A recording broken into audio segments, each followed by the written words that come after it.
Hello, Falcon fans. Welcome to another edition of Falcon Hockey Weekly. Ryan Vallon here, head coach Chris Bergeron. So, Coach, your team goes up to Mankato, Minnesota for the WCHA championship game and have a 2-0 lead, but ultimately just could not hang on and came away with the loss 3-2 in overtime. Really proud of our guys, the way they played. I mean, we had a game plan. I think we followed that game plan to an absolute T for 58 minutes. We won the special teams battle.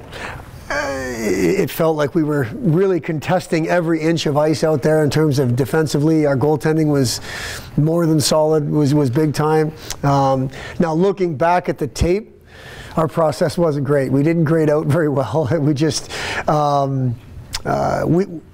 I think we can do more, in particular from an offensive standpoint. I'm not saying score more. I'm saying create more opportunities, spend more time in the other team's zone.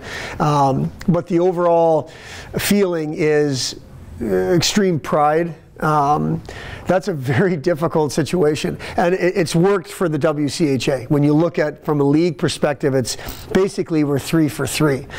At Houghton, Michigan, at Northern Michigan, and now at Minnesota State in terms of the final game. Sold out, big time atmosphere.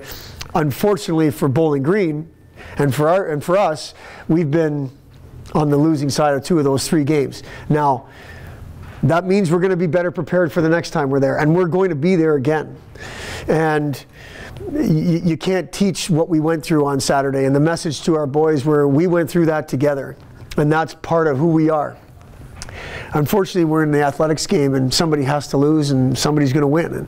And that's what we signed up for. And Saturday was a tough one. It was a gut shot for sure. But we went through it together, and we're stronger for it. Yeah, unlike those other previous situations that you had mentioned, there's actually hockey coming up for the next weekend, and for the first time in 29 years that this team has qualified for the NCAA tournament with an at-large bid.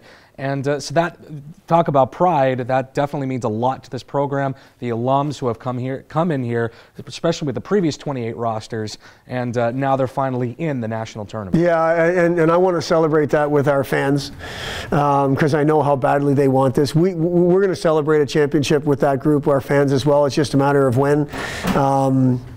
But to celebrate a 29-year drought going to the national tournament and getting in as an at-large with a body of work that I'm very, very proud of, and I know our guys are as well. I'd like to share that with the fan base, the group that in 2009 and 2010 stepped up and said, you not our program, Bowling Green hockey matters around here, and it sure does. So it's on behalf of the Bowling Green hockey family. People are asking me the questions, but we're celebrating this together. And to feed off of what I was just saying about Saturday night's game, there is no way, we've told the boys this, there's no way we're going to allow one result to get in the way of us wrapping our arms around this opportunity that we have on Saturday, that we've earned.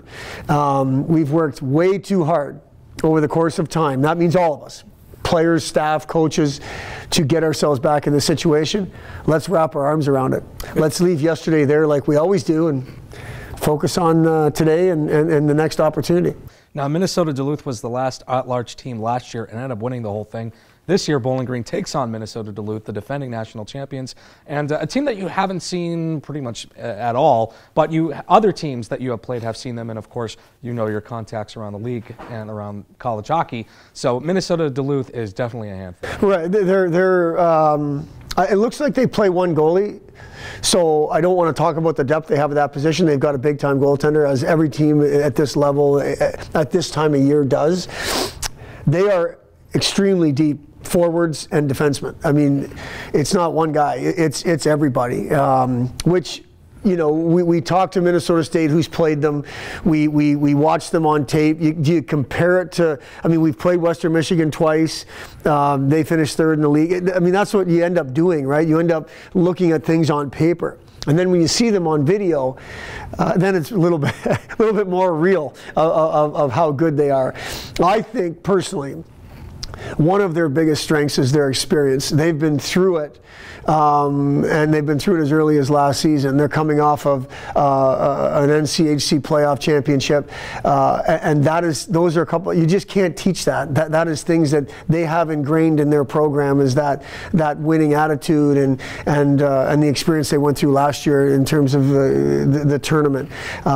However, we're going to do our best to give them a game that is a handful. I think when we're doing things properly and when everybody's included and we're playing hard, we can be a handful, and that's the plan come Saturday. Yeah, Bowling Green, Minnesota Duluth, and the Falcons are only 4 wins away from that coveted national title, and especially against the same, or not the same Minnesota Duluth, but the same program 35 years ago that the team had taken on back in '84. Yeah, some of the '84 guys have reminded me of that, and obviously a different time, but kind of a neat storyline. So the Falcons will head to Allentown, Pennsylvania for the Midwest Regional on Saturday. Of course, if you cannot make the trip to Allentown, I'll have you covered on the Falcon Radio Network, starting with the pregame at 3:30 p.m. It's the Falcons in the NCAA tournament for the first time since 1990. So let's go out and let's do something here. For head coach Chris Bergeron, I'm Ryan Vallon. This has been BG Falcon Hockey Weekly.